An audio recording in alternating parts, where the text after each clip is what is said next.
All right, for this video lesson, we're going to be adding and subtracting fractions with unlike denominators. So remember from previous lessons that when we are adding or subtracting fractions, we always need a common denominator.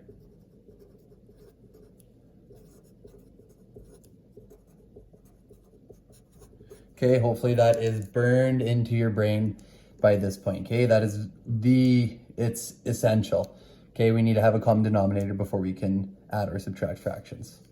Okay, so an example of fractions with common denominators, we've seen this before.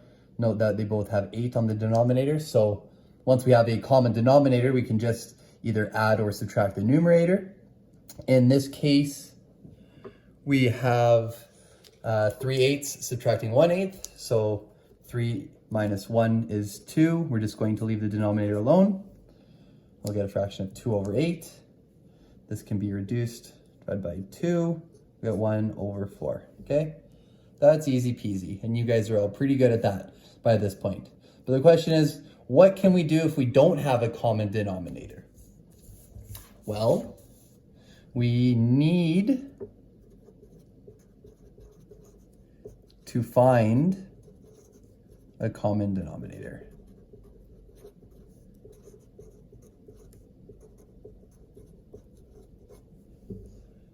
Okay, that is important. So we're trying to find the sum of 1/3 and 1/6. Okay, so hopefully you'll recognize that they do not have a common denominator, but that's okay because we've had a little bit of practice with that so far. Okay, so there are 2 methods that we can do to solve this problem. So method 1 is using fraction strips or using a diagram to help us represent these fractions. So let's go ahead. I'm going to use fraction strips. So I'm dividing this one into thirds. And this one is going to be divided into 6. So 1, 2, 3, 4, 5, 6. Okay, so we have 1/3 over here, and we have 1/6 over here. Now, of course, we don't have a common denominator, so how are we going to make this one have 6 as its denominators? Well, if we just multiply 1/3 by 2, so if we double the amount of boxes, so let's go ahead and divide these into 2's. Okay, so now that we both have a common denominator of 6, each bar is divided into 6 sections, we can go ahead and add these. So we have 1, 2, 3, 4, 5, 6 in total, so that's our denominator. And we have 2 that are shaded in. And we're adding 1, 2, 3, 4, 5, 6. There's 1 that is shaded in. So we're gonna add 2/6 to 1/6. And then that will give us 3/6. Okay, hopefully you can recognize that this can be reduced. A common factor between 3 and 6 is 3. So I'm going to divide by 3. And we will get 1/2. Okay, remember we always have to put our fraction in lowest terms. Okay, so we're going to try this same problem, but we're going to find common denominator just using our math skills, okay? So we have 1/3 plus 1/6. Okay, so for this, we could list the multiples of our denominators. So let's do that. So multiples of 3, we'll get 3, 6. Oh, we can stop right there because we have 6, right? And then multiples of 6 is 6 right there. So to get this 1/3 fraction to have a denominator of 6, we need to multiply it 2 times. And this fraction, because it's already has a denominator of 6, we can just leave it alone. Okay, so let's go ahead and multiply the 1/3 by 2. So 1 times 2 is 2. 3 times 2 is 6. And and we're leaving this one alone, so this is going to be 1 over 6. Okay, once we have a common denominator, which we have here, we can just add the numerators. We got 3 over 6, divide by 3 again, and we will get an answer of 1 over 2. Okay, so again, it's really important that we get a common denominator here.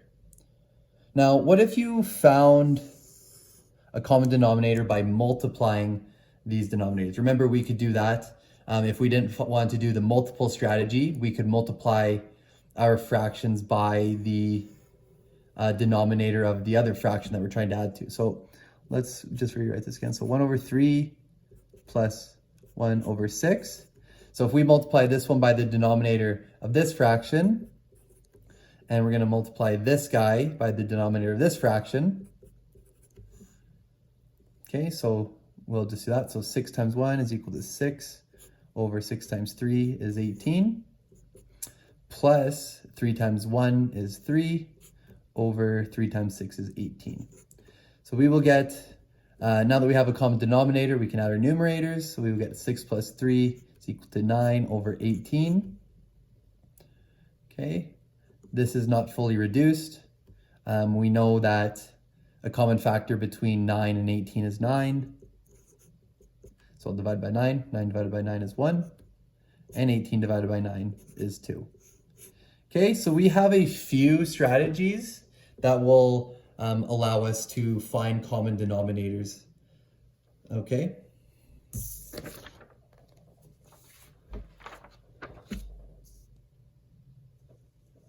Okay. So, first example here, we are determining a common denominator for 2/3 and 1 over 2. So we are going to write equivalent fractions for 2/3 and 1/2 using our common denominator. Okay, so for finding a common denominator, we can either multiply this fraction by the denominator of the fraction we're trying to operate with. Okay, and then vice versa, we could multiply this fraction by this denominator. So let's try that. So we'll start by trying this by 2, and we'll multiply this by 3. So if we have 2 over 3 times 2, 2 times 2 is 4, 3 times 2 is 6, so we'll get 4 over 6 for that. And then if we do 1 over 2, we're going to multiply that by 3, which is the denominator of the fraction we're trying to operate with. So we multiply 3 by 1, we will get 3, and on the denominator, 2 times 3 is equal to 6. Okay, so 4 over 6 is an equivalent fraction to 2 over 3. We just multiplied the numerator and the denominator by 2. Okay, and 3 over 6 is an equivalent fraction for 1/2. We just multiplied the numerator and the denominator by 3. Okay. So the next question is, determine a common denominator for each pair of fractions. Then use the common denominator to write equivalent fractions. Okay, so let's try our multiples strategy this time. So multiples of 3, we have 3, 6, 9, 12. I know 12 is a multiple of 4, so I can stop there. And the multiples of 4 will get 4, 8, and 12. Okay, there is a common denominator. So to get 1 over 3, to have a denominator of 12, we need to multiply 3 by 1, 2, 3, 4, which happens to be this denominator. And then to get 4 to have, or 3/4 to have a denominator of 12, we have to multiply it 1, 2, 3. It turns out to be the denominator of this one. Okay, so just showing you guys a couple strategies to solve that.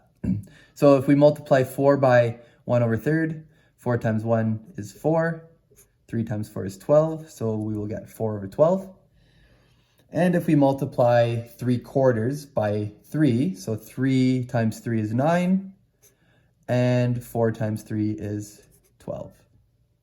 Okay, so 4 over 12 is an equivalent fraction for 1 over 3. we just multiplied the numerator and the denominator by 4. And 9 over 12 is an equivalent fraction to 3 over 4. We just multiplied the numerator and the denominator by 3. Okay, a couple more to go. So this guy here, so we have 5/8 and 1/6. So just looking at these two numbers, if we were to multiply it by the denominator of the fraction we're comparing it to, we might get a larger number, might make it a little bit more tricky. So for these larger denominator ones, it might be easier to find multiples. So that's what I'm going to do here. So multiples of 8, we'll get 8, 16, 24. We can stop right there because I know 24 is a multiple of 6, but I don't know how many. So we will do 6 as well. So multiples of 6 are 6, 12, 18, 24. Voila. There is our common denominator. So to get 5 over 8, to have a denominator of 24, we need to multiply this fraction 1, 2 by 3 times. And to get our 1 over 6 fraction to have a denominator of 24, we need to multiply that by 1, 2, 3, 4 times. Okay, so if we do that, so 3 times 5 is 15, 8 times 3 is 24.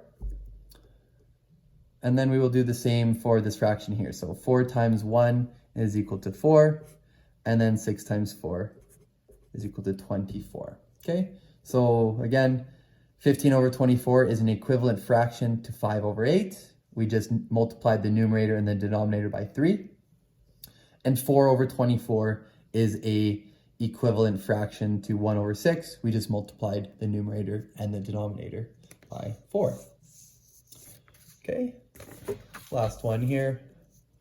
So 2 over 5 and 1 over 2.